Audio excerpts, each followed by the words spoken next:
The elegantly minimalist studio of Channel 7's Face to Face was bathed in soft blue lighting as the crew made final adjustments. The air conditioning hummed quietly, creating a bubble of perfect comfort that belied the tension brewing beneath the surface. Camera operators moved with practiced efficiency, their footsteps barely audible on the carpeted floor. The scent of freshly brewed coffee mingled with the distinct metallic smell of the equipment. Seated in the interview chair, Clint Eastwood's weathered face remained impassive. At 94, his eyes still held the same piercing intensity that had defined his six-decade career in Hollywood. He adjusted the sleeve of his charcoal blazer, a barely perceptible movement that nonetheless drew the attention of everyone in the room. The legendary director and actor had agreed to this rare interview to discuss his latest film, a gritty drama about American veterans that critics were already calling his finest work in years. Across from him, Vanessa Mitchell smoothed her notes one final time. Known for her incisive questioning and fearless approach to interviews, the young reporter had built a reputation for extracting revelations from even the most guarded celebrities. A slight smile played across her lips as she contemplated the questions she had prepared. This interview would be different.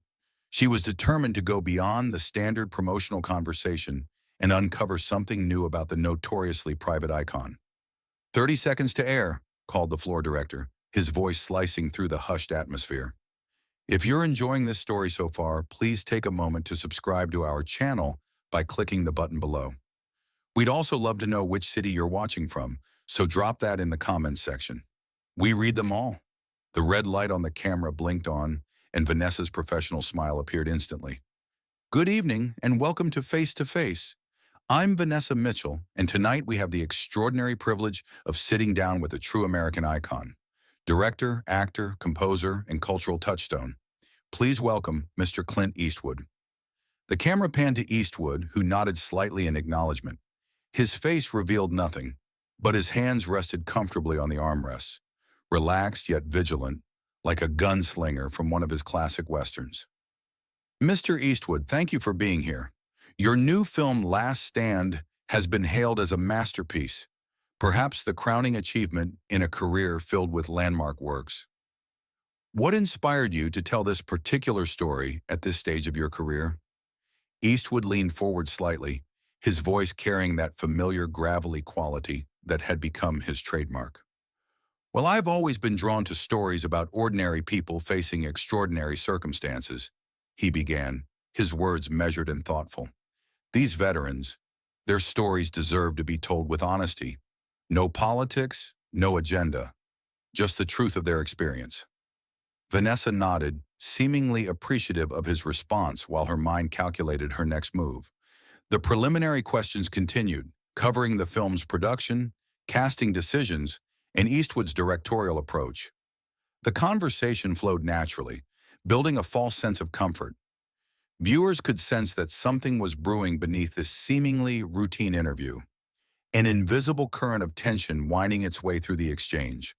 20 minutes in, with the foundation carefully laid, Vanessa shifted her approach. She leaned forward slightly, her body language subtly more aggressive. The studio lights seemed to intensify, casting sharper shadows across Eastwood's face.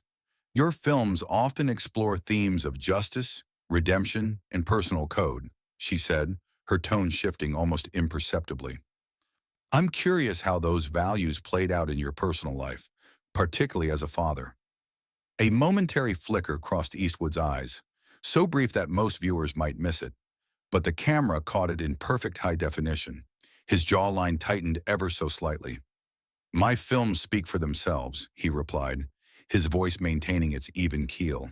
I prefer to let the work do the talking. Vanessa smiled, but it didn't reach her eyes. She glanced down at her notes, a theatrical pause designed to build anticipation. The entire studio seemed to hold its collective breath. Your relationship with your children has been characterized as complicated, she continued, the word hanging in the air like a loaded gun. Particularly with your daughter Francesca, who once stated that growing up as Clint Eastwood's daughter was, quote, a double-edged sword that cut deeply. How do you respond to that characterization? The atmosphere in the studio crystallized into something dangerous. The camera operators exchanged glances, sensing they were capturing something unprecedented. Eastwood's face remained still, but his eyes, those legendary eyes that had stared down countless adversaries on screen, darkened perceptibly.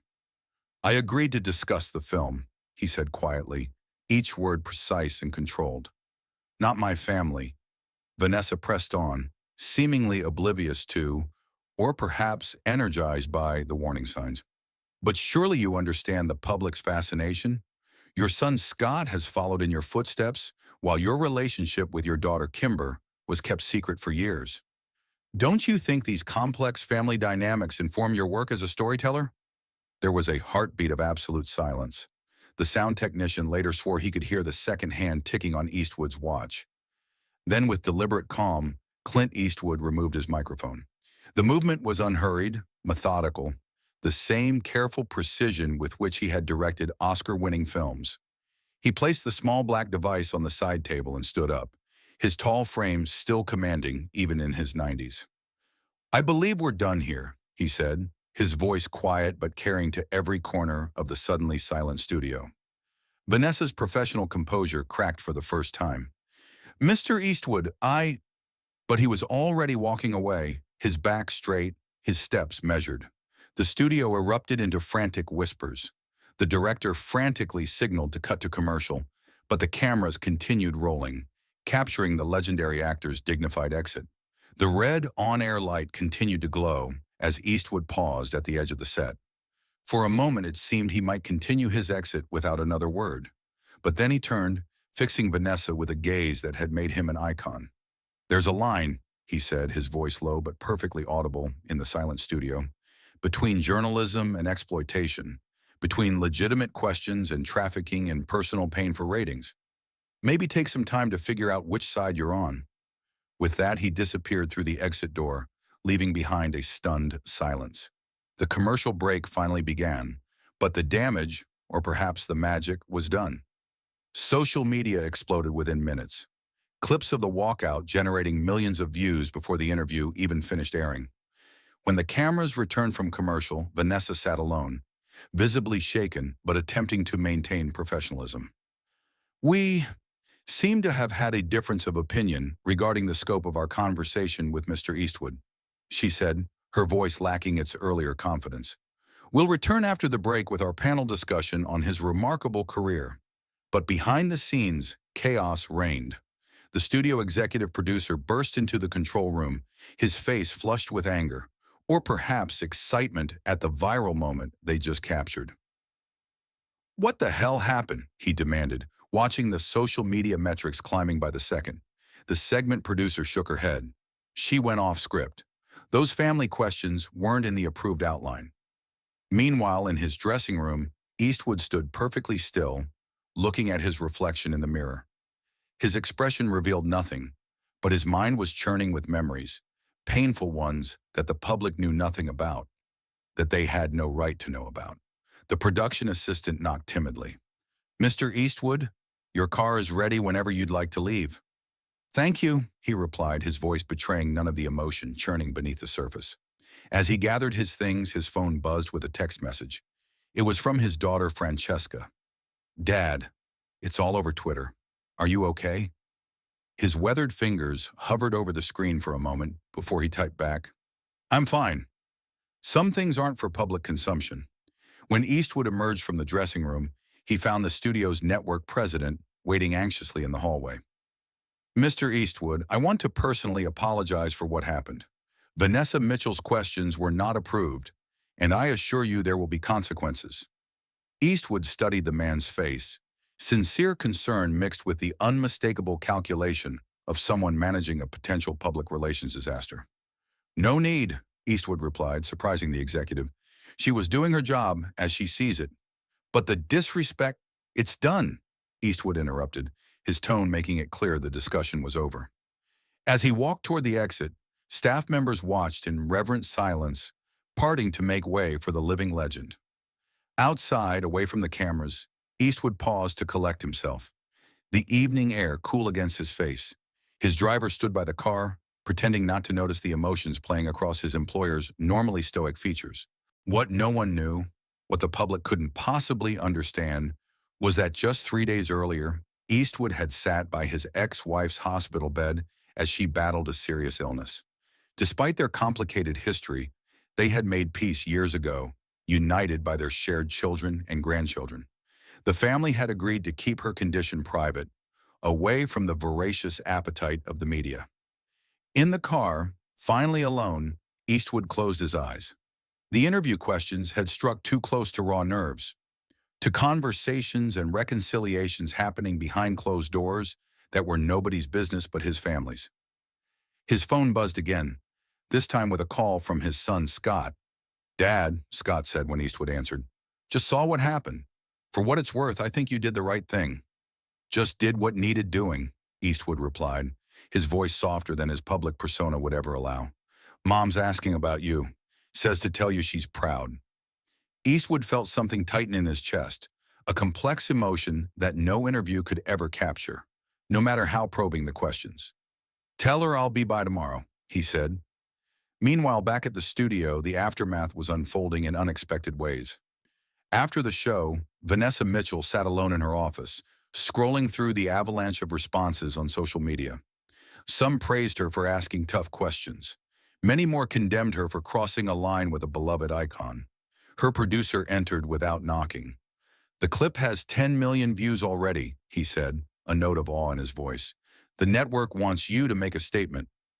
Vanessa nodded absently, still staring at her screen. Among the thousands of comments, one had caught her attention, from a woman claiming to be a former nurse at the hospital where Eastwood's ex-wife was currently being treated. The comment revealed nothing specific but implied knowledge of the family's private struggle. Suddenly, the reality of what she'd done hit her with full force. This wasn't just about ratings or making a name for herself. There were real people, real pain behind the questions she had so casually thrown out. "I made a mistake," she said quietly. The producer looked startled. "What?" "You gave us the most viral moment of the year. Your Q scores are going to be through the roof." Vanessa looked up at him, seeing for the first time the hollow nature of success built on exploitation. "At what cost, though?" The next morning, as Eastwood visited his ex-wife in the hospital, bringing her favorite flowers and a quiet strength that had nothing to do with his on-screen persona, Vanessa Mitchell was making a decision that would define her own career. When she appeared on the network's morning show, the hosts expected her to defend her interviewing tactics. Instead, she surprised everyone. "I crossed a line," she said simply. "In pursuing what I thought was a journalistic angle, I forgot that even public figures deserve private spaces, especially when it comes to family." Mr. Eastwood had every right to walk out, and I owe him an apology. The hosts looked stunned, clearly expecting a different response. "But as journalists, isn't it our job to ask tough questions?" one ventured. Vanessa shook her head. "Tough questions, yes, but there's a difference between public interest and public curiosity. One serves a purpose, the other just serves ratings." Across town, Eastwood was sitting beside his ex-wife's hospital bed, neither of them aware of the interview taking place. Their daughter read them supportive messages from fans who had sided with Eastwood's stand for privacy. "You know," his ex-wife said weakly, "you've played so many tough guys over the years. But I think people are just now seeing the real strength." Eastwood squeezed her hand gently. "Some things matter more than movies," he said simply. 2 weeks later, when his ex-wife was released from the hospital, there were no paparazzi waiting, a small miracle in Hollywood. Somehow, respect for privacy had prevailed. That evening, Eastwood received an envelope at his home. Inside was a handwritten note from Vanessa Mitchell, apologizing not for publicity's sake, but out of genuine remorse. At the bottom, she'd written, "Some questions shouldn't be asked on camera. But if you ever want to tell your real story on your own terms, I'd be honored to listen. Not as a reporter, but as someone who learned a valuable lesson." Eastwood read the note twice, then placed it in his desk drawer. He didn't respond, not immediately, but months later, after his ex-wife had fully recovered and his film had won 3 Academy Awards, he reached out. The interview they eventually did together was unlike any in Eastwood's long career. Thoughtful, respectful, and focused on the craft and legacy that had made him a legend. Family was mentioned only briefly, on his terms, with the dignity that all families deserve. The story of the walkout remained one of the most viewed clips in entertainment news history, not because it exposed anything about Eastwood's private life, but because it showed something far more valuable, a man of principle standing up for something more important than fame. In Hollywood, where everything seems calculated for maximum exposure, Clint Eastwood's most powerful statement had been the interview he refused to finish, and the line he refused to let anyone cross.